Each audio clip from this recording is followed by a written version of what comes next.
वसुदेव सुतं देवं कंसचाणूरमर्दनं देवकी परमानंदं कृष्णं वंदे जगद्गुरुम्। आप सभी सुधी श्रोताओं, विद्वान दर्शकों, मित्रों, धर्मावलंबियों, सनातन प्रेमियों का धर्म मीमांसा चैनल पर मैं डॉक्टर शैलेंद्र कुमार हार्दिक स्वागत करता हूं, अभिनंदन करता हूं। अन्य दिनों की तरह आज भी एक विषय हमने लिया है। विषय बहुत ही महत्वपूर्ण और रोचक है और हमारे धर्म के लिए बहुत ही आवश्यक विषय है। संयोगवश ऐसे विषयों पर हमारे देश में बहुत कम बातचीत होती है, इसलिए मुझे ये बड़ा उपयुक्त लगा कि इस विषय पर बात की जाए। तो आरंभ करते हैं। बात है नेपाल की। नेपाल एक ऐसा देश जो हमारे उत्तरी सीमा पर है और तिब्बत जिस पर चीन का अधिकार है वो उसके उत्तरी हिस्से में है। तो नेपाल के विषय में क्या बात की जाए? अभी लगभग 15-17 साल, 18 साल पूर्व की स्थिति यह थी कि नेपाल घोषित रूप से पूरे विश्व में एकमात्र हिंदू राष्ट्र था।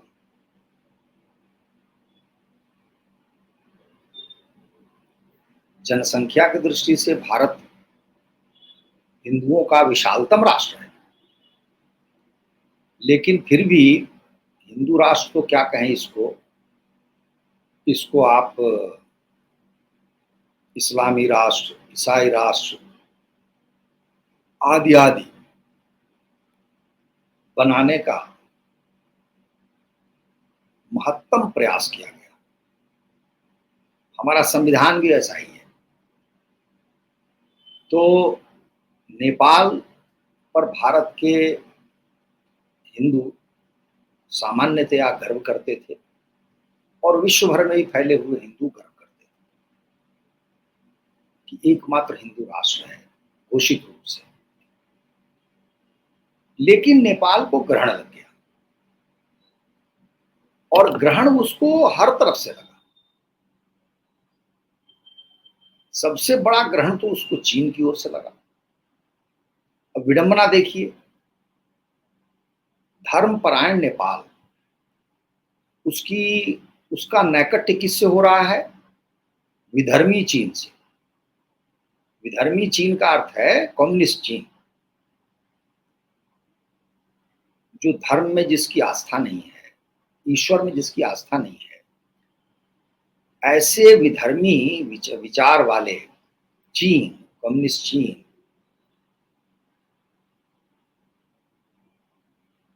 ने नेपाल के अंदर हस्तक्षेप किया। वैसे तो वहां एक कम्युनिस्ट पार्टी बनी थी 1949 में ही। उस समय बहुत अप्रत्याशित नहीं था, क्योंकि उस समय सारी दुनिया में चीन का जो माया जाल था वो फैला हुआ था और कृत्रिम रूप से ऐसा बताया जाता था कि जिसको आप दुष्प्रचार कहिए कि कम्युनिज्म में बड़ा दम है, बड़ा अच्छा है गरीबों के लिए। ये जो मिथ्या विचार हैं, इनका जो पर्दाफाश हुआ है, इनका जो रहस्योद्घाटन हुआ है, वो अभी 20-30 वर्षों में हुआ है। नेपाल का दुर्भाग्य क्या है? नेपाल का दुर्भाग्य यह है कि वहां कम्युनिज्म का जोर तब पकड़ा जब सारे विश्व में कम्युनिज्म के दुर्ग ढह रहे थे या अधिकांश तो ढह चुके थे। सैद्धांतिक रूप से चीन में भी वह कम्युनिज्म नहीं था जो आरंभ में था, क्योंकि उसने पूंजीवाद को अपनाया। लेकिन राजनीतिक रूप से कम्युनिज्म वहां था। तो चीन, उत्तरी कोरिया और क्यूबा, इन्हीं जैसे 2-3 देशों में कम्युनिज्म था। तब नेपाल में उसने जड़ें पकड़ी और नेपाल की स्थिति इतनी भयंकर हो गई क्योंकि मैं जिस स्थान का रहने वाला हूं, मेरे घर से बहुत निकट है नेपाल। केवल 20-25 किलोमीटर की दूरी पर नेपाल की सीमा है और मैं या मेरे गांव के लोग अक्सर वहां जाया आया करते हैं। इन दिनों भी मैं गया था कुछ दिन पहले, इसलिए मैं नेपाल से परिचित हूँ। तो नेपाल पर कम्युनिज्म का ग्रहण ऐसा भयंकर लगा कि नेपाल एक प्रकार से चीन की गोद में जा बैठा। जब से वहां पर राजतंत्र समाप्त किया गया है, लगभग 16, 17, 18 वर्ष पूर्व, उस समय से लेकर अब तक कुल मिलाकर येन केन प्रकारेण कम्युनिस्ट पार्टी ही सत्ता में रही है। और सत्ता में आने से पूर्व उसने घोर उत्पीड़न, अत्याचार पूरे नेपाल में किया है। जो भी थोड़े से संपन्न लोग हैं, उनकी संपत्ति को लूट लेना, फसल लूट लेना, ये ऐसी क्रियाविधियां वहां खूब हुई। उसमें कमी तब आई जब कम्युनिस्ट पार्टी स्वयं सत्ता में बैठ गई। लोकतंत्र की जड़ें वहां गहरी नहीं हो रही है, क्योंकि लोकतंत्र और कम्युनिज्म में 36 का आंकड़ा है। कम्युनिज्म एक तानाशाही विचार है, उसमें लोकतंत्र के लिए कोई स्थान नहीं। लेकिन नेपाल ने चुनावी लोकतंत्र को चुना है, जिसमें चुनाव होते हैं, प्रतिनिधि चुन के आते हैं प्रांतों में और फिर राष्ट्रीय सरकार के लिए। तो स्पष्ट बहुमत नहीं मिल पाने के कारण सामान्यतः देखने में आता है कि एक पार्टी इधर से उधर होती है और सरकार गिर जाती है। आज क्यों मैं विषय उठा रहा हूं? क्योंकि अभी पिछले ही वर्ष वहां एक सरकार बनी थी कम्युनिस्ट पार्टी की। वो सरकार साल भर हुआ होगा कि उस सरकार को समर्थन करने वाली पार्टियों ने उससे समर्थन वापस ले लिया, सरकार गिर गई अभी 2 दिन पूर्व ही। अब जो सरकार बनी है या बन रही है, उसमें भी एक धड़ा कम्युनिस्ट पार्टी का है और एक धड़ा कांग्रेस पार्टी का है। मेरी चिंता यह है कि नेपाल को इस सबसे क्या मिला? क्या कोई मौलिक परिवर्तन नेपाल के समाज में हुआ, उसकी अर्थव्यवस्था में हुआ? तो ऐसा नहीं। जो सड़कें वहां राजतंत्र में होती थी, अच्छी चमकती हुई, भले वो जैसे भी बनती हो, विदेश की मदद से बनती हो या जैसे बनती हो, सड़कें चमकती थी। कानून व्यवस्था बहुत अच्छी थी। कानून व्यवस्था अब चरमरा गई है, सड़कों की हालत अच्छी नहीं। तो मेरी समझ से, अच्छा अभी क्या हुआ, कोरोना के समय में जो श्रीलंका की हालत थी, उसी स्थिति में नेपाल भी पहुंचने वाला था। नेपाल किसी प्रकार बच गया। यदि आप ढूंढेंगे आज से 2-3 वर्ष पूर्व की हालत, तो आपको मिल जाएगा नेपाल का आर्थिक संकट, वित्तीय संकट, विदेशी मुद्रा संकट। उसके पास केवल 6 महीने या 5 महीने के लिए विदेशी मुद्रा बची थी। तो ऐसे संकटों में क्यों आ रहा है नेपाल? मुद्रास्फीति की दर बड़ी ऊंची रही है।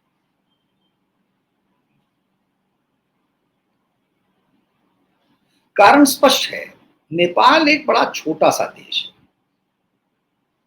3 करोड़ से कम, 3 करोड़ के आसपास उसकी जनसंख्या है। सारा देश लगभग पहाड़ पर है। थोड़ा सा तराई का हिस्सा छोड़ दें। नेपाल की पहुंच समुद्र तक नहीं है, इसीलिए नेपाल को स्थलरुद्ध देश कहा जाता है। चारों ओर से स्थल है, भूमि है। ऐसे देशों की कठिनाई क्या है? जल मार्ग से यदि आप वस्तु का आयात निर्यात करते हैं तो किसी अन्य मार्ग की तुलना में भूमि मार्ग या वायु मार्ग कई गुना अधिक सस्ता पड़ता है। नेपाल की पहुंच समुद्र तक नहीं है,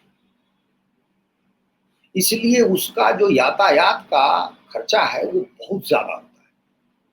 नेपाल कभी भी कुछ दुनिया को बेचेगा तो शेष संसार को वो चीज महंगी पड़ेगी अपेक्षाकृत।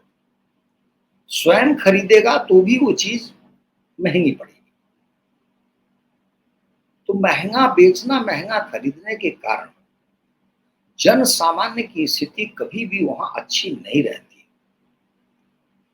अभी हाल की स्थिति में बताऊं कि बिहार से जुड़ा हुआ जो उसका सीमावर्ती क्षेत्र है, वहां के जो लोग होते हैं वो छोटे छोटे सामान के लिए, अपने दैनंदिन के उपयोग की वस्तुओं के लिए वो सीमा पार करते हैं, इधर से वस्तु खरीद के उधर चले जाते हैं, क्योंकि इससे उन्हें काफी बचत होती है। एक वाहन जो भारत में 2-2.5-3 लाख में आपको मिल जाएगा, वही वाहन नेपाल में 10 लाख में मिलेगा, क्योंकि नेपाल के पास आय का कोई बढ़िया स्रोत नहीं है। तो वो जो है अपने आयात शुल्क बहुत बढ़ा देता है, इसलिए उसका परिणाम क्या होता है कि आम लोग उस महंगाई की मार से दबे रहते हैं। और ये नेपाल के साथ सदा से होता है। एकमात्र सुविधा ये होती है कि निर्धन देश मानकर संसार के जो समृद्ध देश हैं उनसे इसको कुछ न कुछ आर्थिक सहायता मिलती रहती है। लेकिन अच्छा तंत्र न होने के कारण वो जो सहायता है वह भी निर्धन लोगों तक नहीं पहुंचती। परिणाम यही होता है कि कुछ लोगों में धन का बंटवारा हो जाता है, कुछ लोग बड़े समृद्ध होते हैं, लेकिन शेष लोगों तक वो सुख नहीं पहुंच पाता, वे सुखी नहीं हो पाते।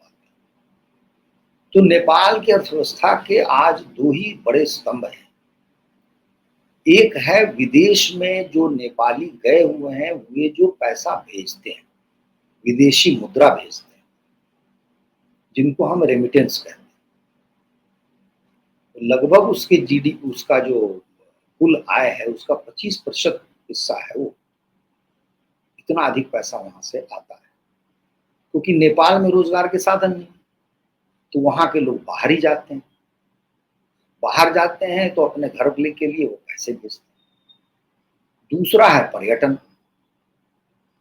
क्योंकि हिमालयी राज्य होने के कारण वहां पर जो प्राकृतिक सुषमा है वो दर्शनीय है, बहुत सुंदर स्थल है वहां। तो उस कारण से पर्यटक जाते हैं। तो शेष आप लगा लीजिए 20-25% की जो आय होगी वो पर्यटन से होगी।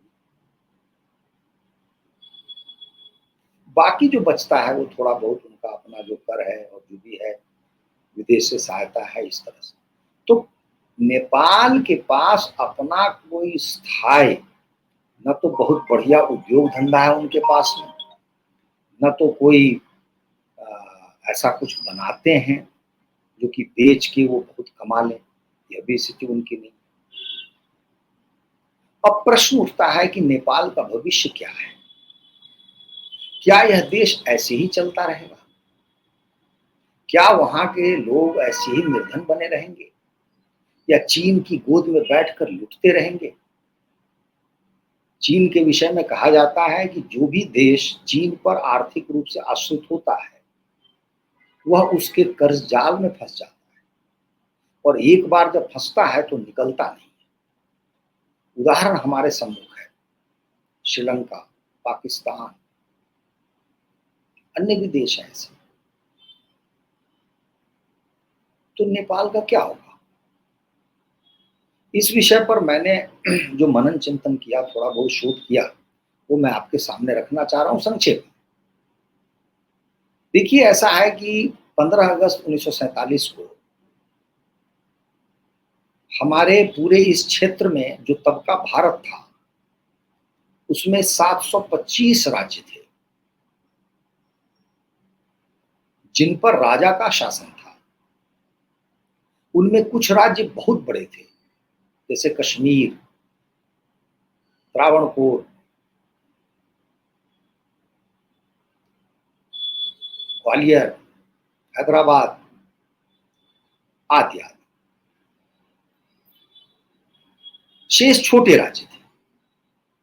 ये जो राज्य थे, ये उस समय का जो भारतवर्ष है, जनसंख्या के हिसाब से आधा और क्षेत्रफल के हिसाब से भी आधा थे। उनको स्वायत्तता प्राप्त थी, उनके पास सेना थी, वो अपने लोगों पर कर लगा सकते थे, अपने हिसाब से शिक्षा दे सकते थे, अपनी न्याय व्यवस्था थी, वही न्याय व्यवस्था जो हमारे देश में हजारों लाखों वर्षों से चलती आ रही है, हिंदू धर्म शास्त्रों के अनुरूप। ये सारी व्यवस्था 15 अगस्त 1947 तक बनी हुई थी। उसके बाद जो ट्रांसफर ऑफ पावर जिसको कहते हैं, सत्ता का हस्तांतरण, उसकी जो शर्तें थी, उनमें से एक शर्त ये थी कि ये जो राज्य हैं, चाहे तो भारत में मिल सकते हैं, चाहे तो पाकिस्तान में मिल सकते हैं, चाहे तो स्वतंत्र भी रह सकते हैं। इसी के आधार पर थोड़े दिनों के लिए कश्मीर ने अपने आप को स्वतंत्र रखने का प्रयास किया, या हैदराबाद ने भी ऐसा ही किया।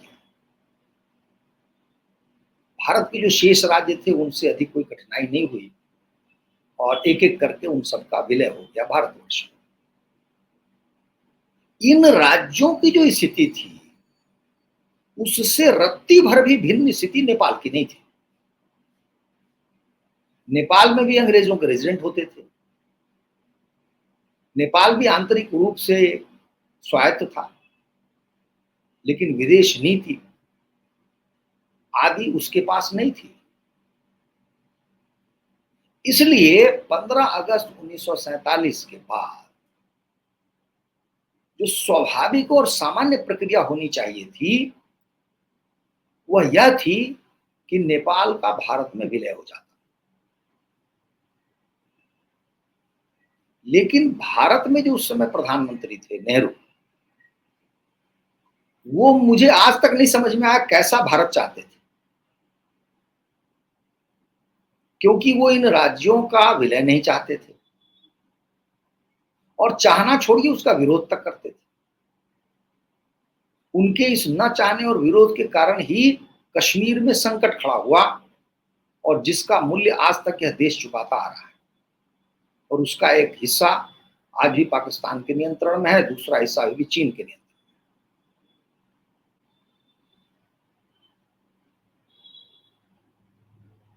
नेहरू ने प्रधानमंत्री रहते हुए गोवा में जो मुक्ति आंदोलन चल रहा था, उसका प्रखर विरोध किया। विरोध की तीव्रता ऐसी थी नेहरू के मन में कि उन्होंने लाल किले से स्वतंत्रता दिवस पर जो भाषण दिया, उसमें अपने ही कांग्रेस के कार्यकर्ताओं को चेतावनी दी कि तुम उस मुक्ति आंदोलन में भाग मत लो। अर्थात वो नहीं चाहते थे कि गोवा, पुडुचेरी, सिक्किम आदि भारत का हिस्सा बने। मैं आज भी सोच के कई बार डर जाता हूं, कांपने लगता हूं कि फिर नेहरू चाहते क्या थे। वो चाहते थे आज भी एक स्वतंत्र कश्मीर होता, या उसको पाकिस्तान ले लेता। आज भी एक स्वतंत्र गोवा होता, एक स्वतंत्र छोटा सा राज्य पुडुचेरी होता, छोटा सा राज्य सिक्किम होता, ये सारे स्वतंत्र होते। अब रोचक घटनाक्रम क्या है? रोचक घटनाक्रम यह है कि जब 725 राज्य हैं और सबका विलय हो रहा है, तो 1951 में जब त्रिभुवन वीर विक्रम शाह वहां के राजा बने, उसके पहले राणा थे, तो उन्होंने एक प्रस्ताव भेजा। अब वो प्रस्ताव कैसा है उस पर हम बाद में आएंगे, लेकिन प्रस्ताव नेहरू जी को ये था कि हम चाहते हैं कि नेपाल भारत का एक प्रांत बना दिया।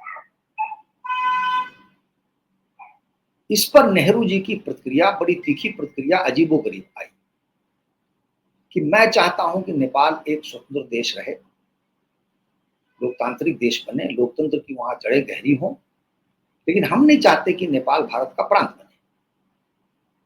उन्होंने यहां तक कहा आंतरिक रूप से कि नेपाल यदि स्वतंत्र रहता है तो चीन और हमारे बीच एक बफर बना रहेगा। उस समय चीन की बात भी नहीं थी, उसमें तिब्बत था। इसलिए उन्होंने इसको सिरे से अस्वीकार कर दिया। अब ये बीच बीच में बात उठती रहती है कि क्या त्रिभुवन राजा ने सचमुच में ऐसा प्रस्ताव रखा था, क्योंकि नेहरू का जो अस्वीकार है वो तो है, वो तो सब जगह है, लेकिन प्रस्ताव क्या है? तो आप देखिए उसमें भी हमारे देश में ही खेल हो रहा है। जब मैंने आरंभ में कहा कि भारत के कारण भी नेपाल पर ग्रहण लगा,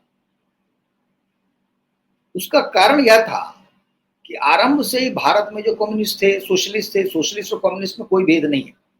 पारिभाषिक रूप से दोनों एक ही है। यूएसएसआर का नाम सोवियत, उसमें सोशलिस्ट है, चीन के आगे कम्युनिज्म लगा हुआ है। बात बराबर है, नाम अलग है। हमारे देश के जो समाजवादी नेता थे, इन लोगों ने बहुत गहरा हस्तक्षेप किया नेपाल में, और यह भी एक कारण है कि वहां पर कम्युनिज्म फैला और पनपा। और इन लोगों ने बहुत बड़ा पाप किया, और आज उन्हीं जैसे जो विद्वान हैं, उनमें से ही तथाकथित विद्वान हैं, वे इस बात को घुमा फिरा करके, जब मैं पढ़ रहा था, शोध कर रहा था, तो मुझे हंसी भी आ रही थी, रोना भी आ रहा था। वो कहते हैं कि नहीं, त्रिभुवन ने कोई औपचारिक प्रस्ताव नहीं रखा था, कोई विलय पत्र नहीं दिया था, नहीं दिया था, लेकिन त्रिभुवन ने ऐसा कहा था, यह सत्य है। त्रिभुवन ने कई बातें कही थी, यह भी कहा था कि एक फेडरेशन ही बना लो। उस फेडरेशन में क्या होता, आपको विदेश नीति, रक्षा नीति आपके पास होती, उनको आंतरिक स्वतंत्रता मिलती। लेकिन ये विद्वान इस चीज को ऐसा लगता है जैसे पता नहीं कैसी बात हम कर रहे हैं, इनको स्वयं में अपमानजनक लगता है। लेकिन सत्य तो छुपता नहीं। अभी क्या हुआ, 2-3 वर्ष पूर्व हमारे पूर्व राष्ट्रपति प्रणब मुखर्जी ने एक पुस्तक लिखी। उस पुस्तक में उन्होंने विस्तार से इस पूरे प्रकरण का वर्णन कर दिया। आनंद की बात यह है कि प्रणब मुखर्जी ने यह बात लिखी कि यदि उस समय इंदिरा गांधी प्रधानमंत्री होती, तो जैसे सिक्किम पर अधिकार जमा लिया था, वैसे ही अविलंब इस अवसर को प्राप्त करते ही नेपाल को भारत में मिला लेती। लेकिन इंदिरा गांधी नहीं थी उस समय, नेहरू थे, नेहरू ने ऐसा नहीं किया। तो आपको ब्यौरेवार जो है विस्तार से इसका वर्णन मिल जाएगा, और यह कोई अब दबी छुपी बात नहीं है। यह नेहरू की बहुत बड़ी भूल है। विदेश नीति को लेकर कहां कहां कैसी कैसी भूल नेहरू की ढूंढी जाए। कुल मिलाकर ऐसा लगता है कि यह व्यक्ति घोर राष्ट्रद्रोही था। मुझे तो उस व्यक्ति के राष्ट्र प्रेम का कोई प्रमाण ही नहीं दिखता। तिब्बत दे दिया, चीन से हार गए, गोवा नहीं मिलाओ, ये नहीं मिलाओ, वो नहीं मिलाओ, कश्मीर को कंटकाकीर्ण मार्ग पे खड़ा कर दिया, जिसके लिए न जाने कितने हजार लोगों की जानें आज तक गई हैं। उस आदमी ने ऐसे ऐसे घनघोर पाप किए हैं, उसको भारत के धर्मशास्त्र का ज्ञान नहीं था। देखिए, महाभारत में कहा गया है कि राष्ट्र को विशाल होना चाहिए, राष्ट्र को बड़ा होना चाहिए। क्यों कहा है? एक छोटा सा नेपाल क्या कर लेगा? क्या वह अपने आप को इतनी सैन्य शक्ति बना सकता है, रख सकता है अपने पास कि चीन जैसे शत्रु देश से यदि कोई ऐसी स्थिति बन पड़े तो क्या करेगा वो? चीन उसको झपट्टा मार के खा सकता है। तो सैन्य शक्ति हो नहीं सकती है, आर्थिक शक्ति आपके पास हो नहीं सकती कि आपके लोग समृद्ध रहें, लक्ष्मी आप पर बरस नहीं सकती। और और दुनिया में आपका नाम नहीं हो सकता। इतना बड़ा विश्व है, 200 से ऊपर देश हैं यहां पर, आपके पासपोर्ट का क्या वैल्यू है? कौन जानता है नेपाल कहां है?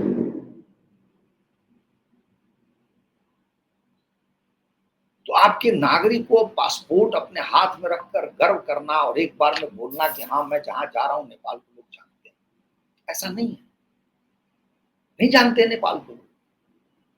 अरे बांग्लादेश को नहीं जानते हैं, नेपाल की चिड़िया का नाम है।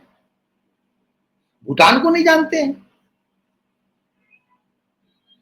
इसलिए क्या होना चाहिए? होना यह चाहिए कि नेपाल, ये जो भारतवर्ष पूरा रहा है बहुत बड़ा, सारा का सारा हिंदू राष्ट्र रहा है, सनातनी राष्ट्र रहा है, नेपाल उसका अभिन्न अंग है। नेपाल चेतना के स्तर पर, धर्म के स्तर पर, कभी भाषा के स्तर पर, परंपरा के स्तर पर उसके लिए चीन उतनी ही दूर है जितनी कि भारत से दूरी है चीन की। भारत से उसका वैसा ही नाभिनाल संबंध है जैसा दुर्लभ है। नेपाल भारत से कटकर नहीं जी सकता। वहां केवल पशुपति नाथ का मंदिर नहीं है, वहां ऐसे ऐसे धार्मिक स्थल हैं जो वैदिक युग से लेकर अब बाद तक हमारे शास्त्रों में वर्णित हैं, उनका उल्लेख है। उसके बिना भारत का जो हिंदू राष्ट्र का विचार है वो अपूर्ण है।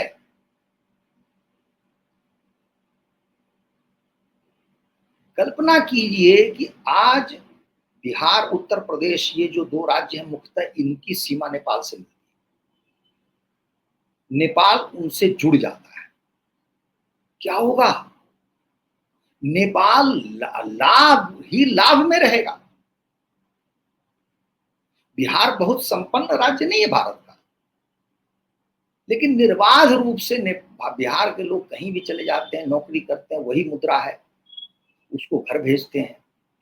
नेपाल में मुद्रा बदल जाती है, बैंकिंग प्रणाली बदल जाती है, विदेश नीति बदल जाती है।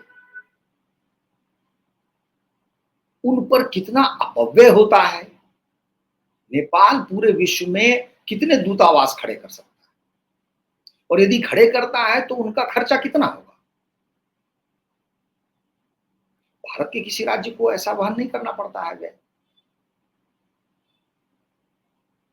इसलिए आज का जो विषय है उसमें मेरा कहना यह है कि गंभीरता पूर्वक इस विषय पर विचार करना चाहिए कि क्या 3 करोड़ नेपाली लोग अच्छे हिंदू की तरह भारत जैसे विशाल देश का अंग बनके समृद्ध जीवन जीने के अधिकारी नहीं है?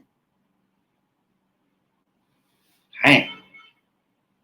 केवल थोड़े से राजनीतिक स्वार्थ और अदूरदर्शिता के कारण करोड़ों लोगों का जीवन गिरवी पर नहीं रखा जा सकता।